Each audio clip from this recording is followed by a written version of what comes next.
By the way, classes. Tim, you have an amazing IQ now. Thing you were part of this thing club, no? Was it Mensa. Yeah, How Mensa. do you know that? I never told you that. Yeah, but I think I found it at some stage, one of your blog posts. So you have this magnificent brain, no? It's a very special brain. Very special. It's by Mensa. Mensa is an interesting club for people who are very impressed with us. I only ever went to 2 meetings, and I wasn't good enough at stroking my chin and staring at the floor. And in Mensa, you're not allowed to. I didn't know this. One of the etiquettes is you don't ask other people what their IQ is, because everybody's got an IQ above. But then they introduced something called the 999 Club, which is the top 0.01% of the population, and they have to have an IQ of above 165, I think, or something like that. Oh my God, that's scary. And I asked somebody what their IQ was. What's your IQ? I said, I only just squeaked in by a couple of points. What's your IQ? And you'd think I'd said to them, do you still fuck goats? You know, they just looked at me like, yeah, I've broken the cardinal sin. It's like taking a 6-pack into an AA meeting, you know. Who wants to crack a beer with me then? Yeah, you know. So yeah, it doesn't mean. I tell you what, I couldn't pass that test now. I think, and this is an interesting thing. Introduce Jenny, because I'd like to expand on that on IQ. No, because that was I was curious about that. You never talked about that, but I knew this from you, you know, and even if it hurts me to say that, you sound sometimes rational and intelligent. So it must come from somewhere. Really, don't worry, Jenny. Don't worry. It's not going to happen today. So those days are a lot. If we live long enough, we're all going to end up in the Mensa Club, because we're all meant to be getting more intelligent, aren't we? Oh, really? Oh, yeah. Is that tongue in cheek there? You said meant to be. We've got the so-called Flynn effect. James Flynn from Otago University, I think it is, in New Zealand, has worked out we're all gaining 3 IQ points every decade. So if you live to 150, you're going to end up quite bright, really, aren't you? Well, Olivia will be up to 45 by then. I think I will be able to draw a stick man on a piece of paper by then, you know. Yeah. That will be my achievement. By the way, have you ever seen the stick man joke? It's a picture of a stick man, but he's got no arms, and it's got "This is Bob" across the top, and then underneath it says "Knock knock, who's there?" And at the bottom it says "It's not Bob." Okay, what? I'm not a 50. Okay. He's got no arms. You know, don't forget. He could kick, I guess. Dear. Okay, I thought it was hysterical. Jenny, he has an IQ much higher than us. That's why we don't get it. I don't think Jenny. I don't think so. Somehow. Okay, Jenny. Yes. So this is the tone of our podcast. You know. Glad that you are with us, Jenny. You're already thinking you wish you weren't. We're glad we've snared you for a period of time. But it's too late. It's a trap now. So, welcome, Jenny Brockis, right? That's right. That's right. Yeah. So you're a medical practitioner. So you're a doctor. Yes. And I've read that you were fascinated by the human behavior, and this is why it leads to look at more interestingly in the brain, right? All the brain aspect. Sure. You are also an author. I think you have 4 books. 3. You have 3? Where did I see I wrote the last one twice, so I think it only counts as 1 book. Oh, you did bad. Your memory's so bad you'd forgotten you'd already written it and you ended up writing it again. I've done that with blog posts, by the way. And you write all about the brain. You're a speaker as well, right? That's okay. That's right. You do all these seminars in the companies, and you talk about the brain, and you talk about high performance brain. Well, right? High performance thinking. It's really about sort of the basic concept is if we look after our brain, it works better for us. And I think much of the problem has been that we just don't usually take any notice of our brain at all. We just take it for granted and assume it'll just do what we ask it to do and forget to check in and make sure it actually is, doing what we think it's capable of. So you're saying a beer at 8 o'clock in the morning is not looking after my brain? I'm joking, by the way. By the way, this is empty. This is from last night. I was working late night. I decided to have a beer.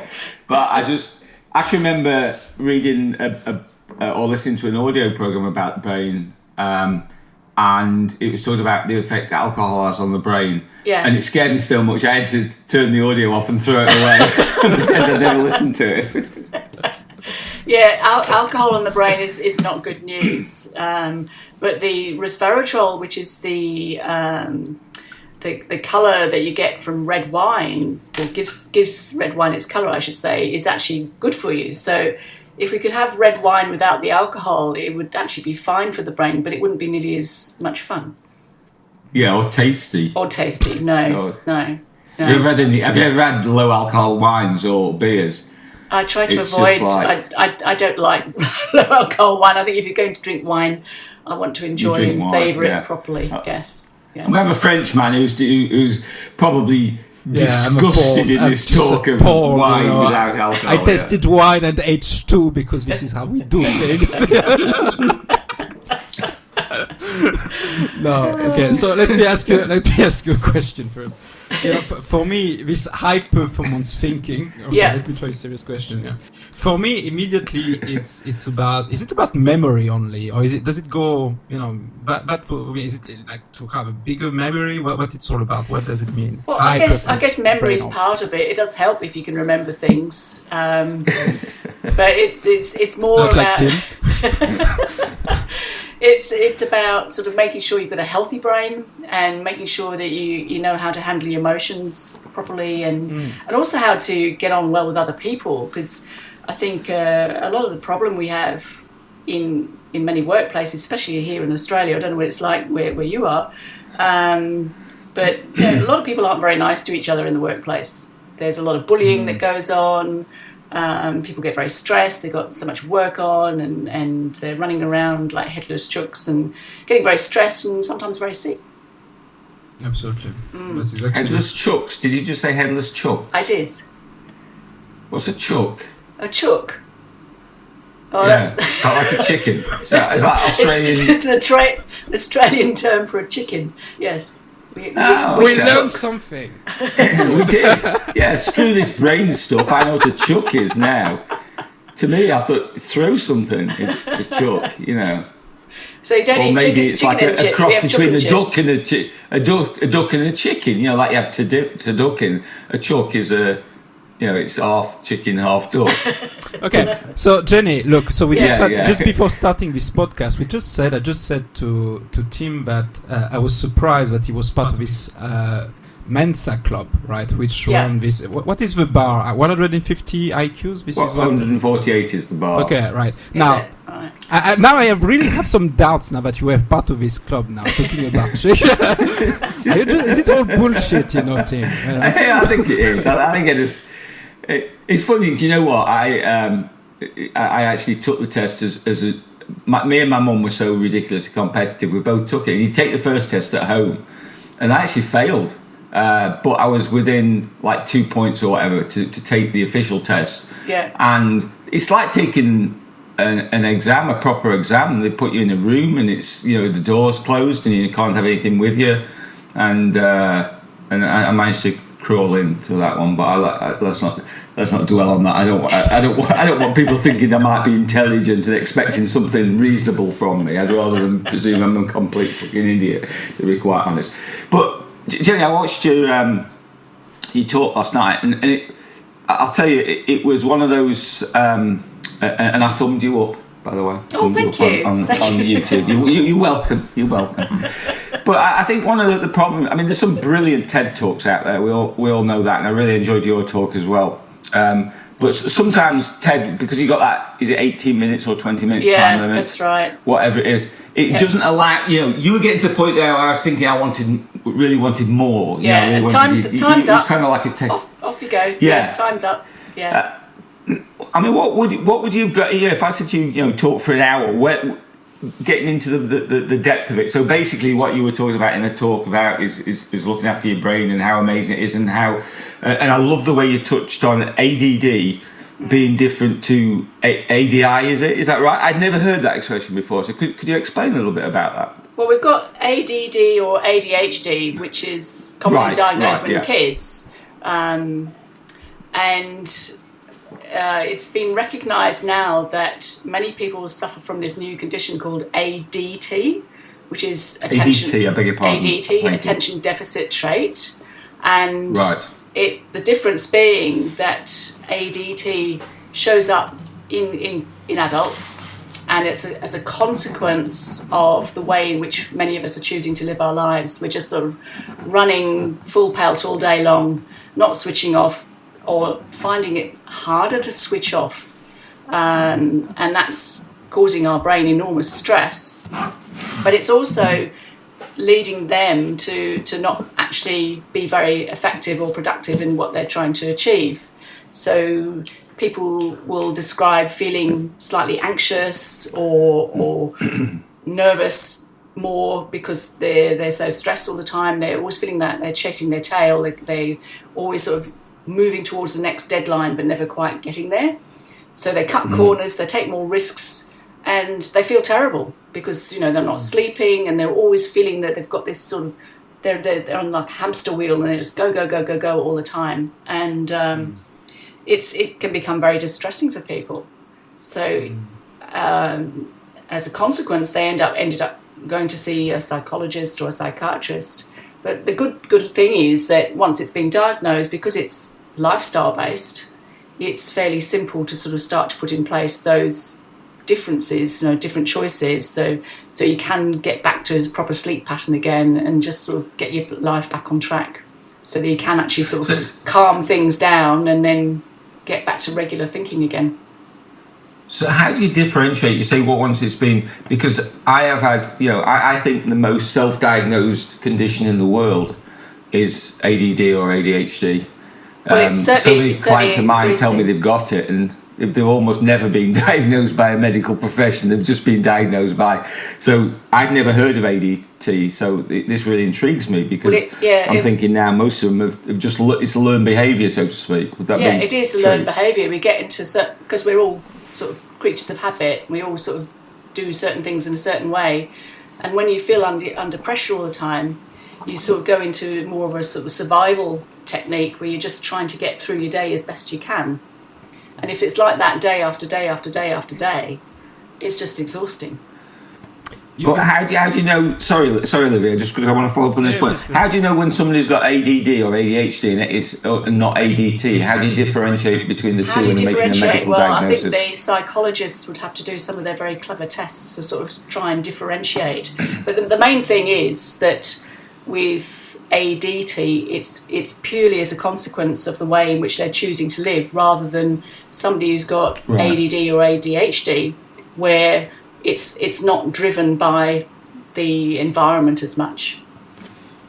And you said this is related to a lifestyle, the way that you choose to live. Sure. Is it because of this trend of being connected all the time, using social media, always having your iPhone, your iPad, Absolutely. and you cannot detach? Absolutely. Is it related to that?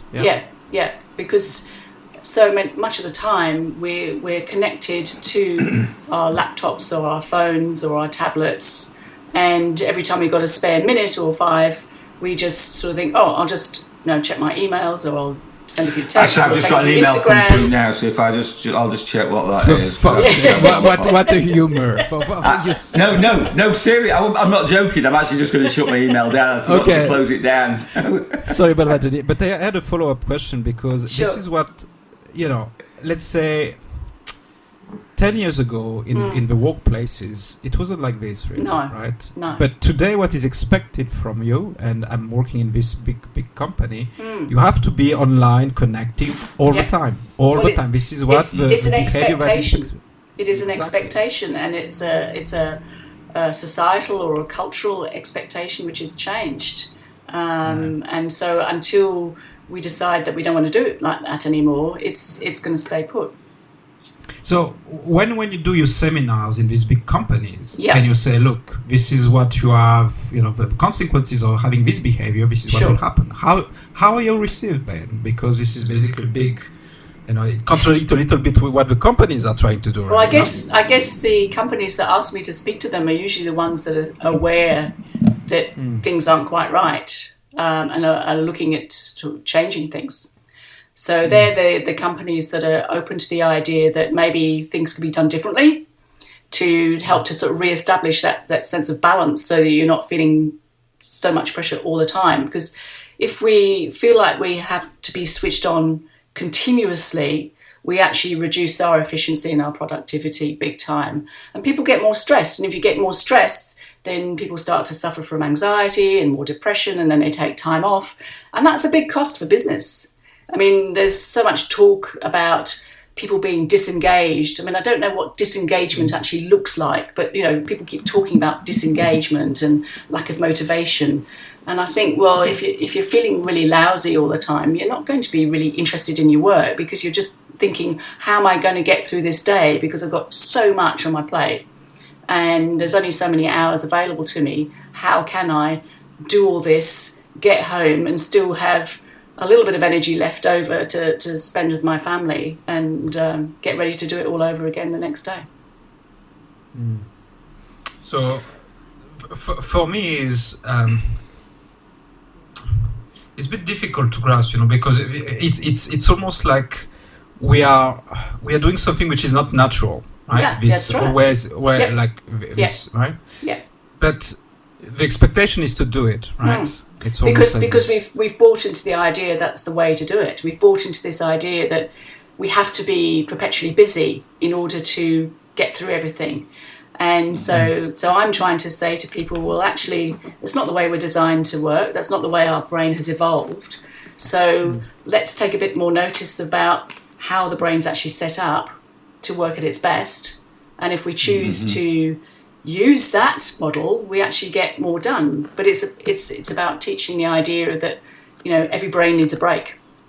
And if we give our brains regular breaks, we actually get a whole lot more done, because we're able to actually focus better and we've got more energy to apply to a particular task at a given time.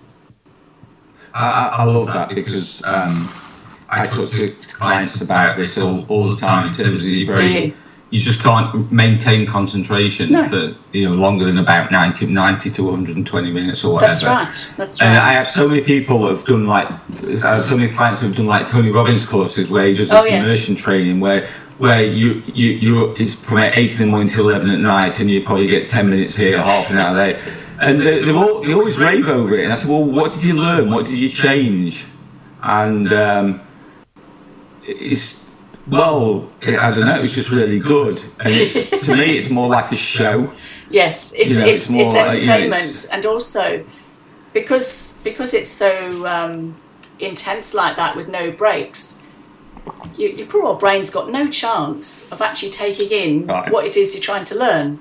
Because unless you give yourself that time to think about it, it's just this big blur that's being sort of stuffed into your cranium.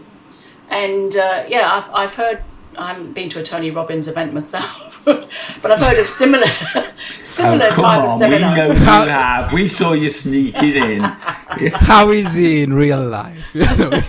Yeah. But it's crazy to expect people to really learn useful information in that type of scenario. I mean, to me, it's a bit like brainwashing. You're just sort of putting the sort of powder in the top and swirling it all around, and something might stick if you're lucky, but the rest of it's all going to wash out.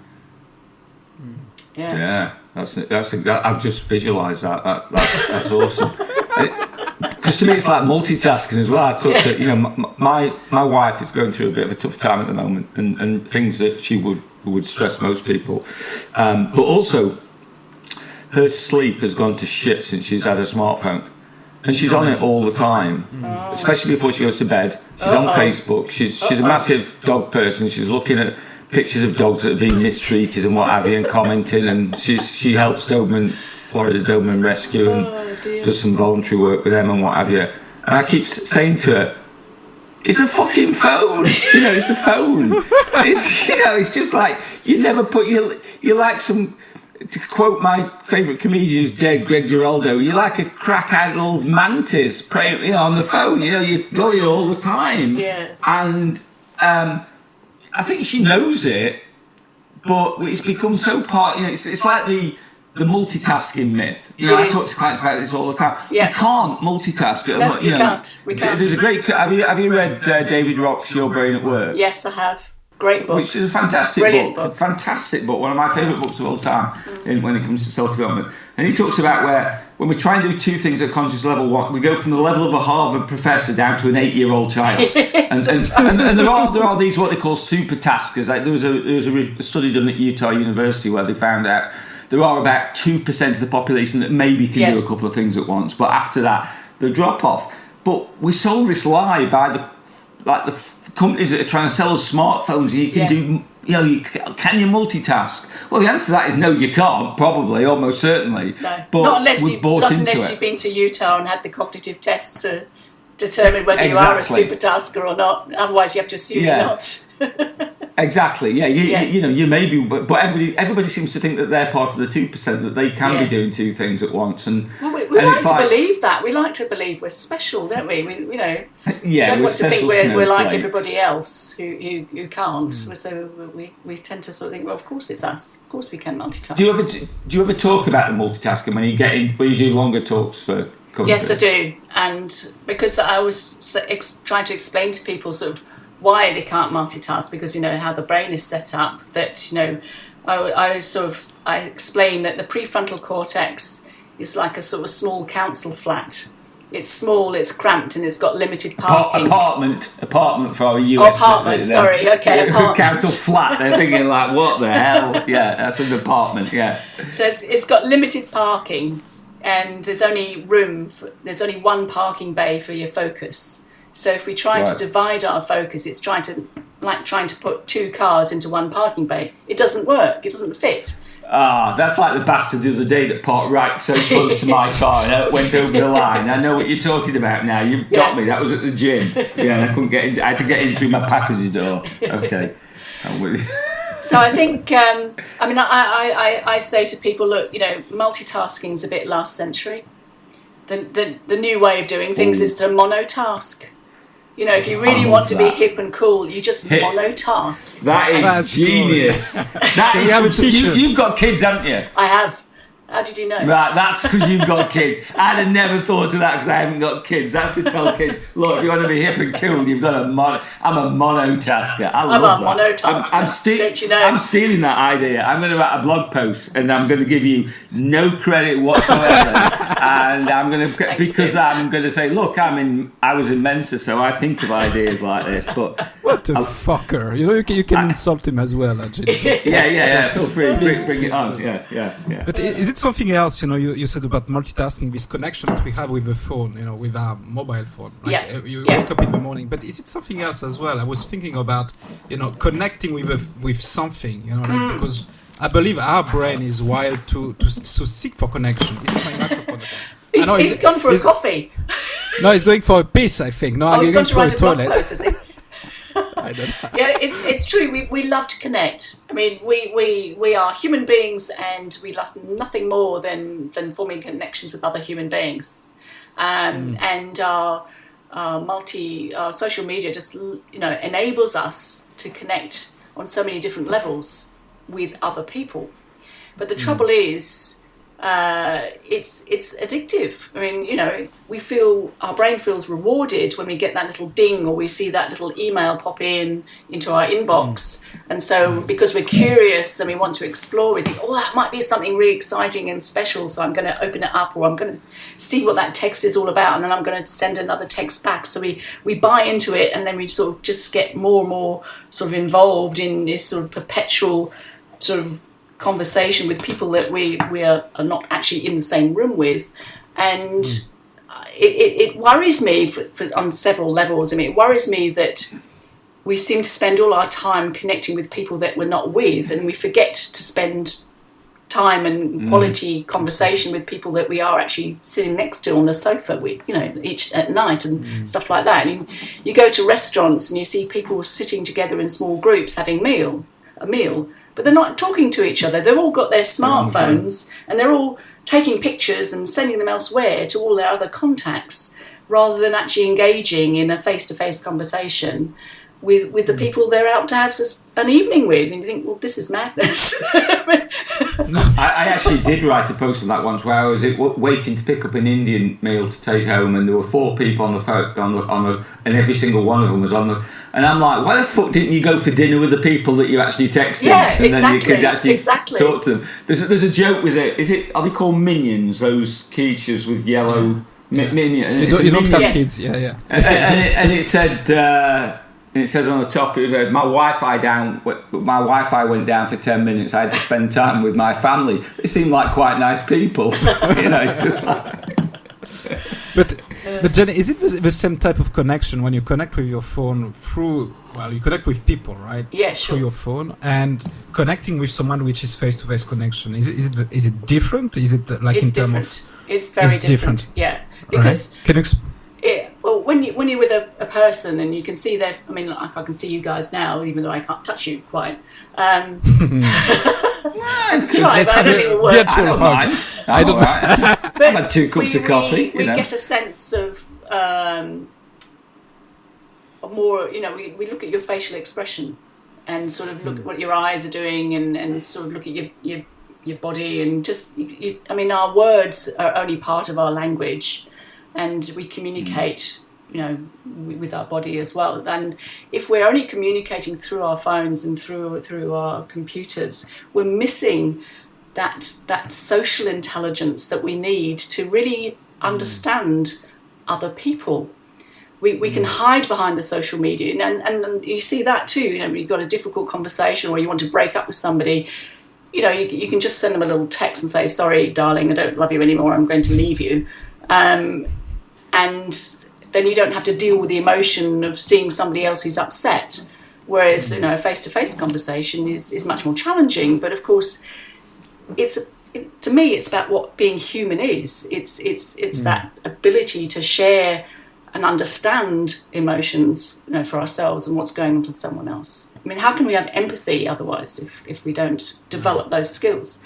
And I think. For some of the younger kids, especially, who use their phones all the time, and they don't use them as phones, they use them for texting and SMSing all the time. Instead, they're losing that ability to really have that social intelligence that they need as well-rounded, holistic adults.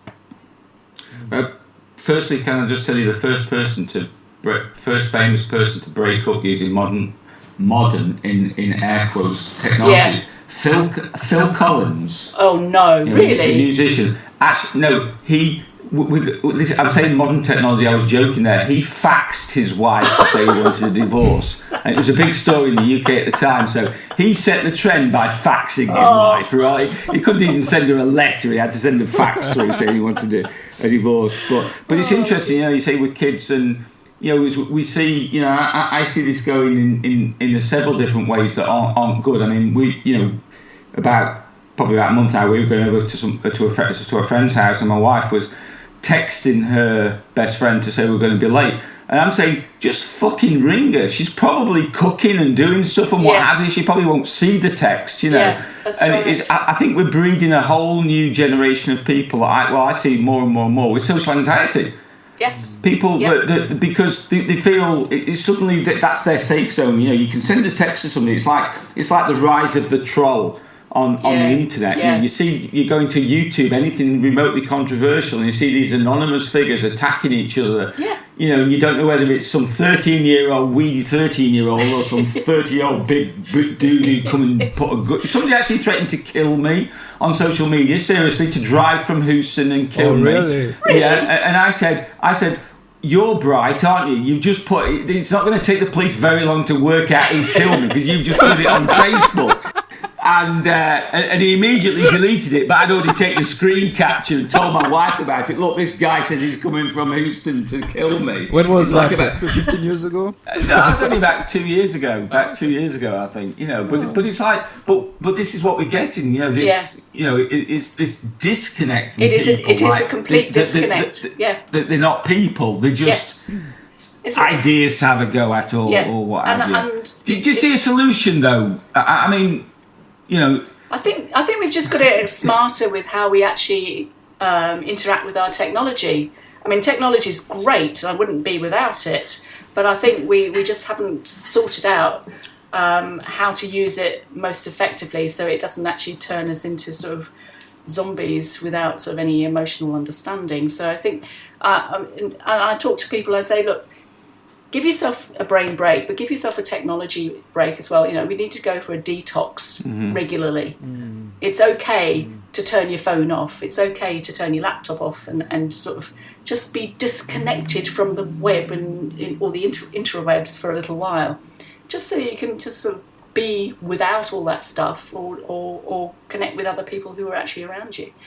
So I think if we got into the habit of doing that, either several times a week or every day, even just for a little bit, it would start to help us, just sort of get into that better balance with our technology. So that we're actually controlling our technology, whereas at the moment I think our technology is often controlling us because we feel compelled to keep checking.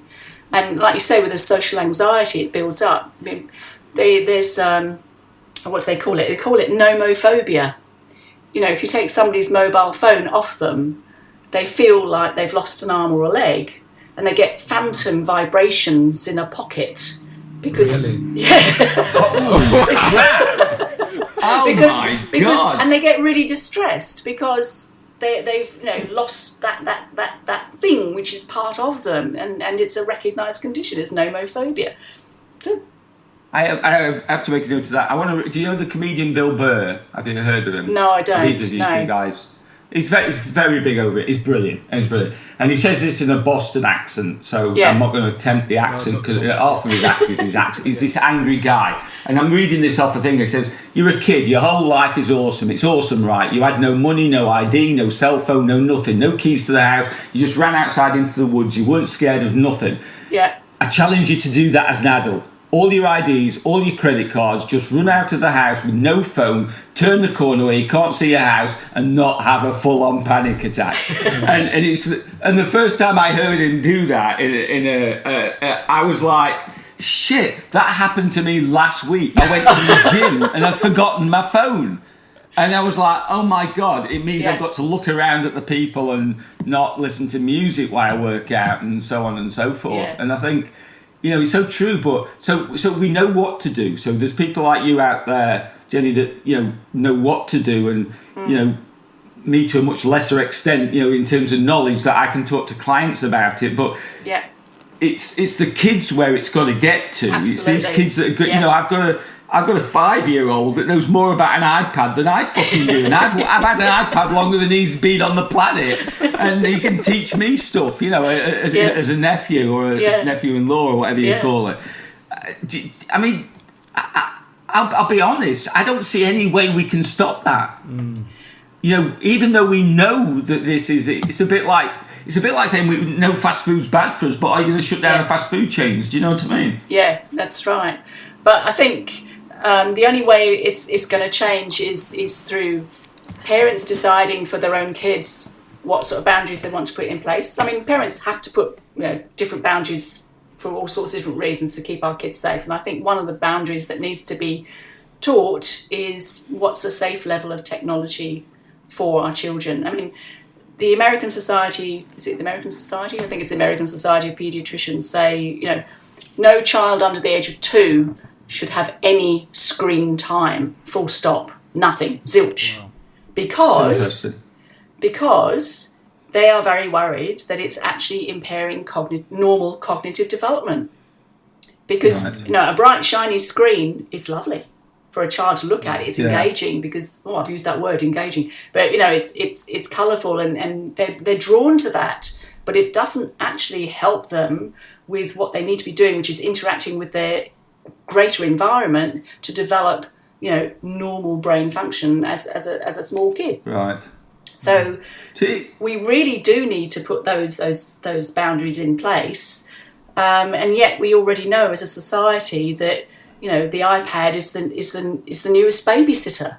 You see strollers going up and down the road, the parents pushing the kid along in the stroller. The kid isn't looking around to see what's going on around them. They've got this iPad and they're just sort of looking at that instead. And you think, so but that's up to us as grown-ups to do that. And I think the other area there is in the schools, they also probably have a role to play to sort of educate the kids as to what's an appropriate level of interaction with our technology. I mean, the way education is changing so much, the kids spend a lot of time at school in front of a screen, and then they go home, and instead of going outside to play, they will want to play video games and do all that stuff as well. So they are spending a lot of time on screen, every single day. And so are we, as grown-ups too. I mean, it's part and parcel of life. I think we've just got to make sure that we don't allow it sort of to take over everything. Obviously when you're looking at a screen, the screen's flickering, even though the human eye doesn't pick that up on modern TVs. And complete layman's maybe an idiot question because it may have nothing to do with this, but can this affect things or cause conditions like epilepsy? If it's a regular screen, I don't think it's likely to be an issue. It'd only be if it was flickering at a certain like a strobe effect that it would be a problem. Okay.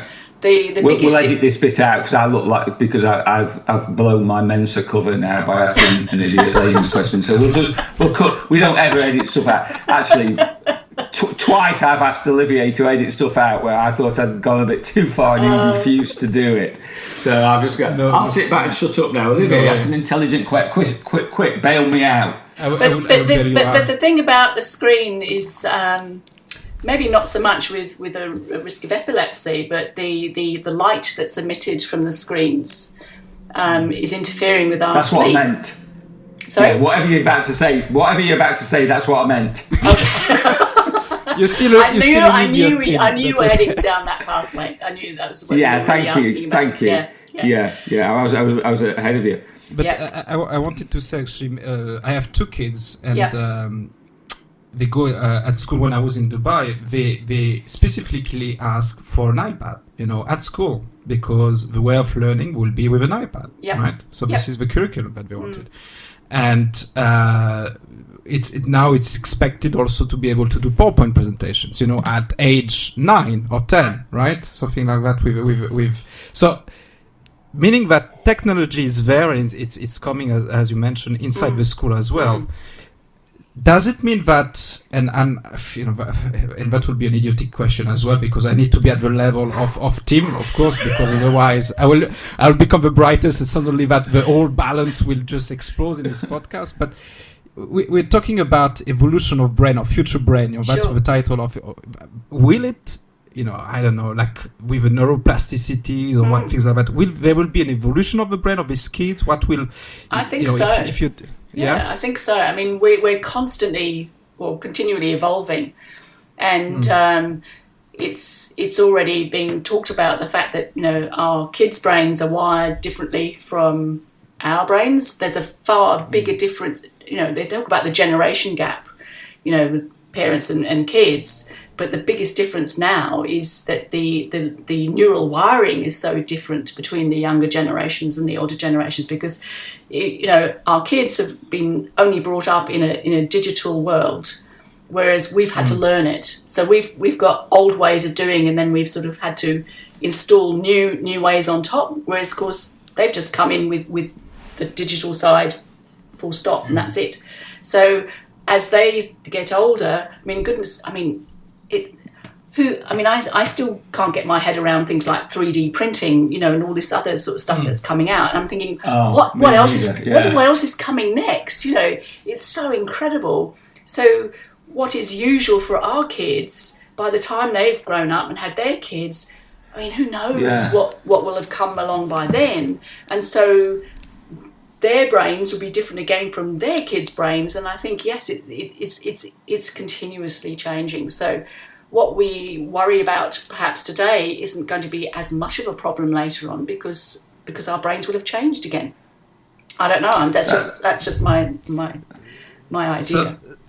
So you're talking about evolution. Actually, I'm not sure if you ever heard about this guy who is his name is Ray Kurzweil, who is a genius, and he believes that we will have this moment of singularity with brain and technology, where basically you'll be our brain and whatever computers will be just make only we'll have one. an eye brain. I don't know what, but do you think that will be possible? Basically having being able to put some chips inside our brain and having this kind of machine body brain kind of I think it's on its way already. I mean, with the way sort of the way medicine has changed so much through the technology, we're now using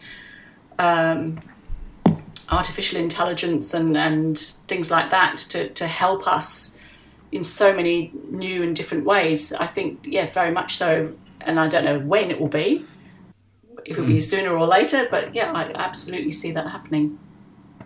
No. I mean, it's like you're saying, Olivier, your kids, being taught PowerPoint. By the time let's supposing they go on to university and graduate, PowerPoint's probably going to be...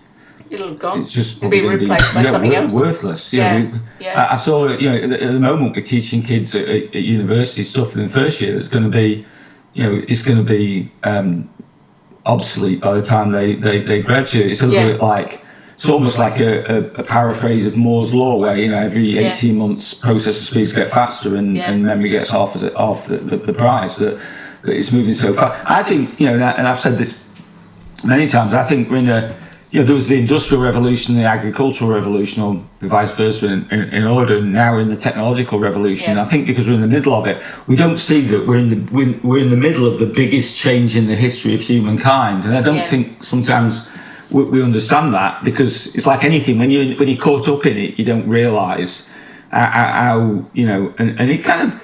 I mean, I've not got kids, and I'm 53, and and I drink beer for breakfast, so I've probably not got long for this planet. No, I don't really, anybody listening, but I do. It does concern me. I would be. I think I'd be an anxious parent in trying to do. We had some friends who were having a kid, and they were baby-proofing the house. And I'm like, and I know it's got nothing to do with me, but as anybody listening to this podcast knows, I can't keep my mouth shut for more than 2 minutes. And I'm like, what the fuck? You're just like. Kids have to hurt themselves. They have to learn that short things, corners of bookshelves. When I was a kid, there was none of this bullshit. We used to go out, in the middle of summer, we'd go out at 8 o'clock in the morning and come back when it went dark, and we'd be in the woods and often cutting ourselves. And I used to eat more. I'll tell you what I did, and this is so childish, and I posted this on Facebook. I literally did this about 2 weeks ago in Publix because it pisses me off so much. Publix is a big supermarket chain. So I wasn't in a very good mood because I just dropped my best friends back at the airport. The first time they'd been overseas for 4 years, and I was a bit upset. And I walked into my supermarket, and there's this, this sanitising where they sanitise the trolleys, and it's like, has anybody put the dots together and realised that America's got more people with allergies? I mean, it's a fucking everybody you talk to have got allergies. It's like, really? I don't know anybody in England that's got an allergy. I haven't got any friends that have got allergies. I've never. And this guy was in front of me, and I swear to God, he was trying to rub the Publix logo off the hand. This was a hand basket. So, and I couldn't get to them. So eventually I said, excuse me, I leaned on, I picked a basket up, and I licked the handle down. And I said, I find this is the best way to clean them.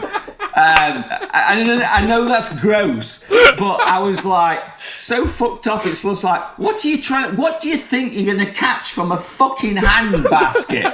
Ebola, the plague, Black Death, green monkey disease. I've no idea. But dude, you're going to have no immune system. And I see this as all the same. Our bodies are built to survive. Our brains are built to learn. Yeah. Going back to what you were saying, I would imagine you're probably a fan of Daniel Goleman. Yes. Are you? Yes. And it's this, we're not born with many values, and I talk about values a lot, but we're born with a value of connection. And at the moment, I see this as like false. I've been a little bit depressed this year, but my wife's been a bit sick, and my mother-in-law's terminally ill, and I suddenly realised, you know what? It's because when I worked in sales, I was in a team all the time. And we just it was almost like black humour, because we were always under the gun. You always are in sales, but it kind of bound us together. And I miss that. And I'm actually starting a mastermind group next month, because I want people. I want that. It's different when I'm working with a client. It's not the same bond. I can't turn them into friends, because then it becomes a chat. But I just worry about all this. You said it's the parents' responsibility and whatever. But it's also the parents' responsibility not to let kids become obese and get type 2 diabetes before, and they're not doing that. And are you familiar with? I'm guessing you're familiar as a Brit with Jamie Oliver. Oh yes, the chef, when he came over here and he did the 2 food revolutions, and the schools. He was going into schools where they were deep frying pizza for kids' breakfast, and seriously, and then and giving them fries and deep fried pizza for breakfast. And he gave up after 2 seasons, because he tried first in West Virginia, and he thought he'd be more receptive in California, so he went to LA and school districts there. Same resistance. Yeah. We don't want change. Yeah, no, the people are frightened of change, and they want to be left alone to do what they want to do. And it's scary. It really is scary. Do you think we'll overcome it, Jenny? I know it's a tough question, but in your heart of hearts, do you think we'll get this right, or as Olivier said before, do you think we'll just evolve and it will just become the new normal? Oh, that's a tough one. I think, what is normal anymore anyway? Do we know? I think we've already left the normal behind. I mean, when I first qualified as a doctor, we used to see people with diabetes, and you've got type 1 and type 2. And occasionally, very occasionally, you'd see somebody with type 1 diabetes who had usually been diagnosed as a child. And if you had type 2 diabetes, you were usually over 40, a bit overweight, and weren't terribly healthy. And I remember being shocked when my son was about probably 9 or 10, and I went to his swimming carnival. And I looked around at all the other kids, and I thought, oh my God, because so many of the kids were overweight and obese, and I thought, what happened? Really? Was this in Australia? This is in Australia, yes. Okay, that's surprising to me. We're only second to. I think I'm not sure if we're neck and neck, or if we're second to the US in terms of obesity. We have huge problems with obesity here. But so many kids are obese, and I believe we've got to do something because otherwise basically what's going to happen is our kids are going to grow up with all sorts of medical problems, and they're going to die earlier. And they're already saying our kids are going to have shorter lifespans than we are, because they're unhealthy, because they're carrying too much weight, they're too sedentary. And they're not allowed to go out and play anymore, because everybody's got rules and regulations, and if you have a playground, you've got to have sort of 3 sheets of all these different things that you've got to tick the boxes on before it's safe to let a child go on them in case they hurt themselves. And you think, oh, for goodness sake. And then they'll sue you. And then they'll sue you. It's all litigation as well, isn't it? Yes, so the whole mentality has gone a bit topsy-turvy, for want of a better word. Yeah, I remember a Greg Giraldo sketch where he talks about talking to kids. Talking to kids, he says it's as though you'd slathered your cock in peanut butter walking through the playground. And come on, which one of you motherfuckers want some peanut butter? He said it's just like it's gone so far over the top. Yeah. I used to just before we left the UK, I used to walk up. Well, I used to take my dog out, and it top of the road where we were, it kind of went through to a path, and kids all used to play there, and they'd want to come up and pat the dog. And I was like nervous, thinking, there's that creepy guy with his dog again, getting all the kids round him, patting his dog, and just like, because it only takes, it's like this fear we've got about, I'm sure, I have no data to back up this at all, but I suspect there's no more paedophiles now than there were 20 years ago. It's just that now, certainly in America, you can check, you can go online. There's a paedophile living in a sex, suddenly on the sex offenders. Yeah. You can be put on the sex offenders list in this country for taking a piss in public.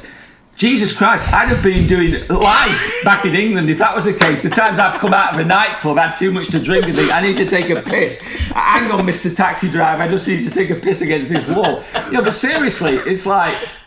and then I could be slapped as a sex offender, and so I've not taken this off topic at all, have I? No, absolutely. I'm talking about me being a sex offender now, so I'm inviting Jenny to talk about the human brain. But Jenny, shut up, man. Jenny, any plans for another book?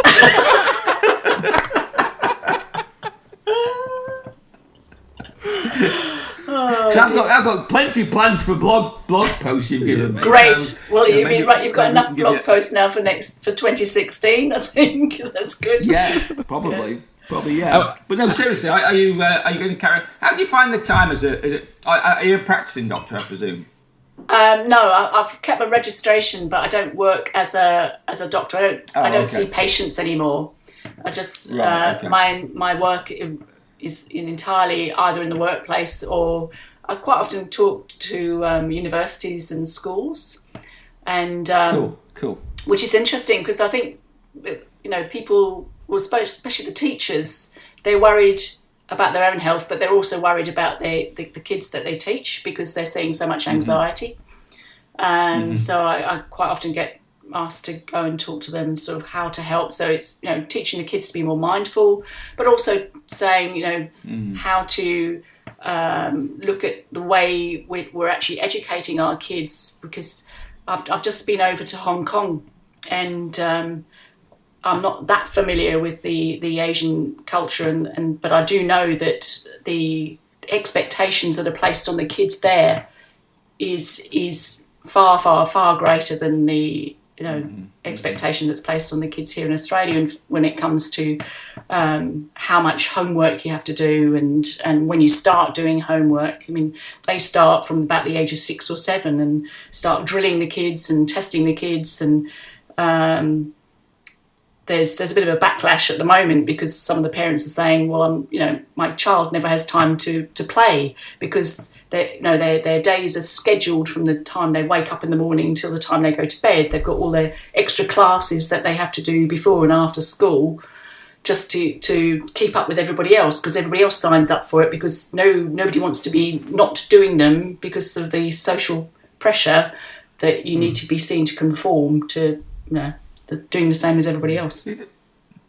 It's almost like you've got maybe you teach lions. Let's suppose you teach lions, and we've all seen videos of lion cubs playing and whatever. Yeah. And what they're doing there is they're playing, but they're learning at the same time. Yeah. So you take a little lion cub out and you go, now we're going to show you a PowerPoint on how to catch a zebra or what to do or whatever. We're not going to But that's the thing, when kids are playing, they're learning as well. Well, that's how kids do learn. That's exactly how kids learn. Yeah, exactly. They need to sort of have a look at what's in front of them, and if they're curious about it and they're interested in it, they're going to have a look and learn.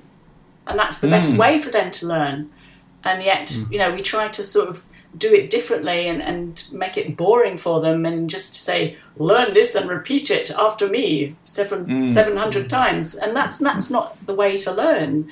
And I think what's damaging there is it takes away the joy of learning, because it's something that's tedious and it's something that you have to do.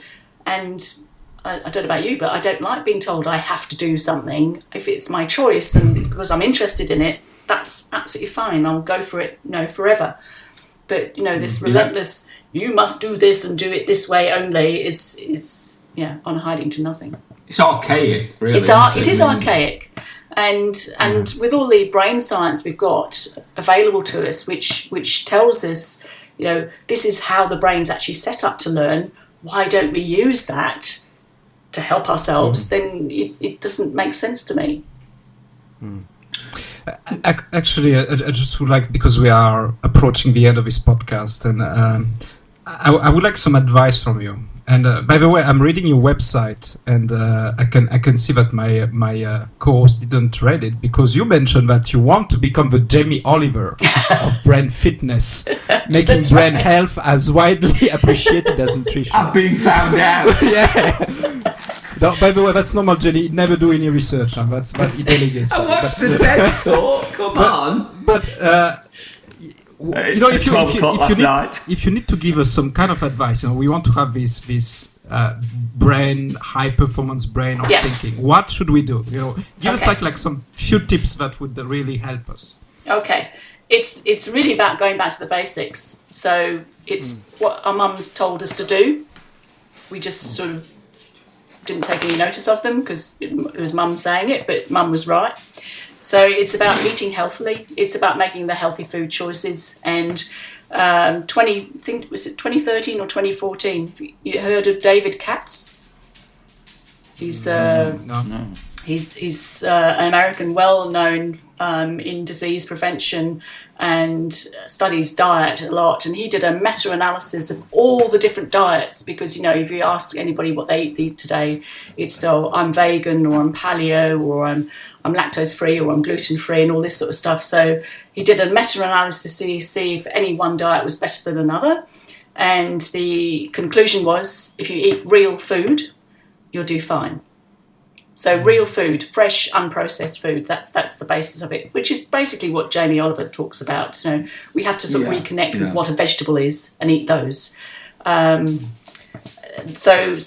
I sort of say, well, let's fuel our brains and our bodies up right, and not get too hung up on a diet, but just look for something healthy to add into a meal rather than trying to cut things out, because people will say, oh, I'm going sugar-free or I'm going carb-free or I've cut fats out of my diet, and I think, well, it's madness, because, you know, we're meant to eat a balanced diet, which means eating a little bit of a wide variety of different foods.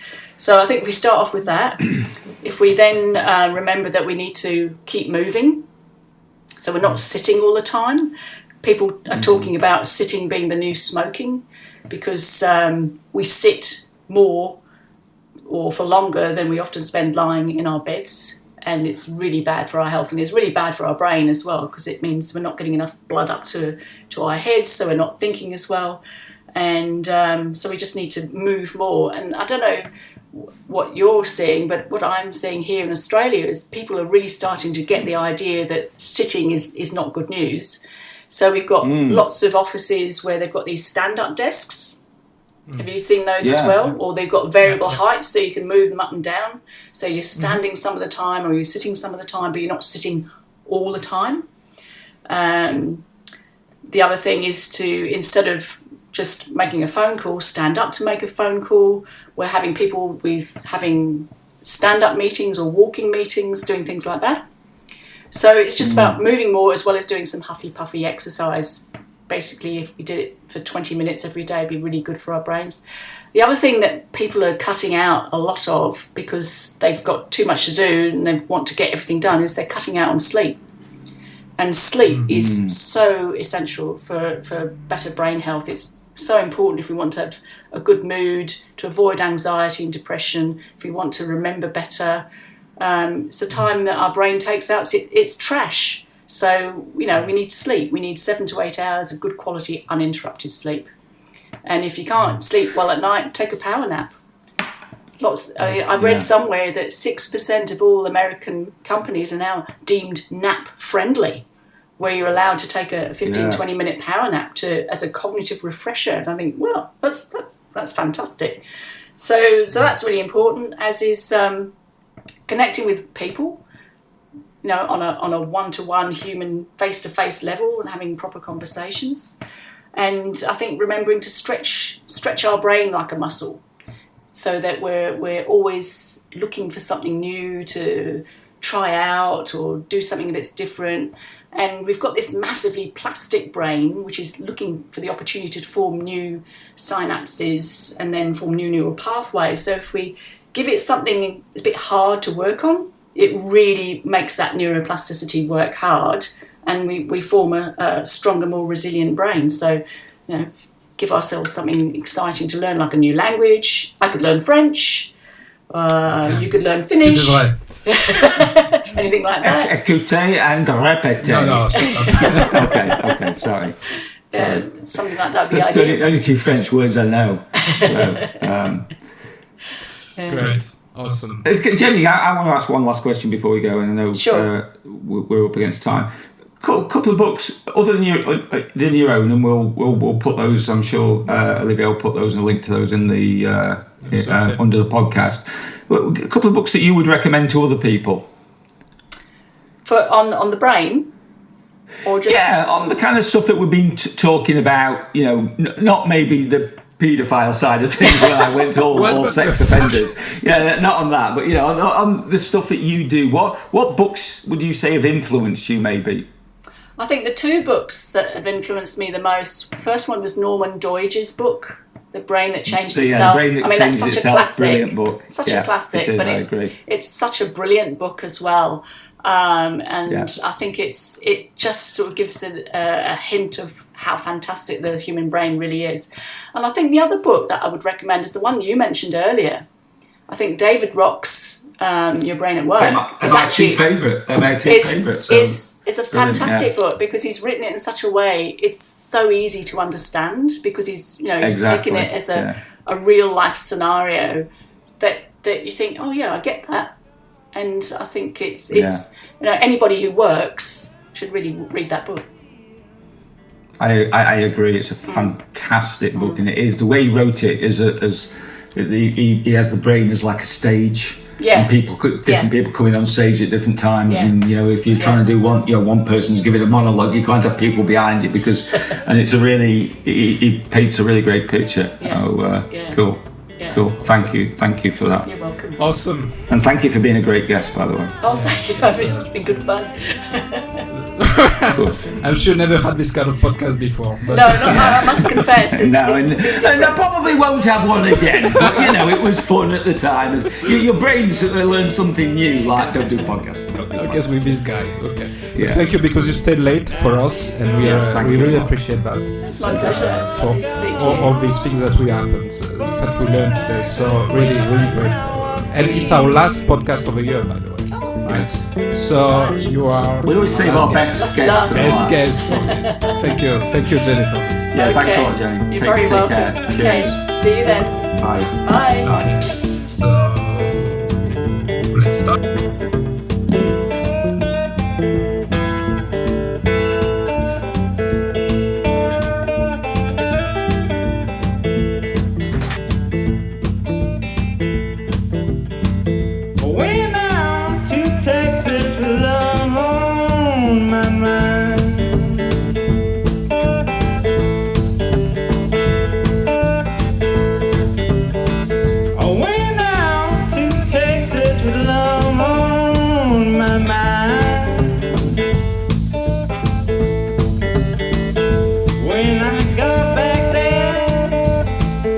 Could not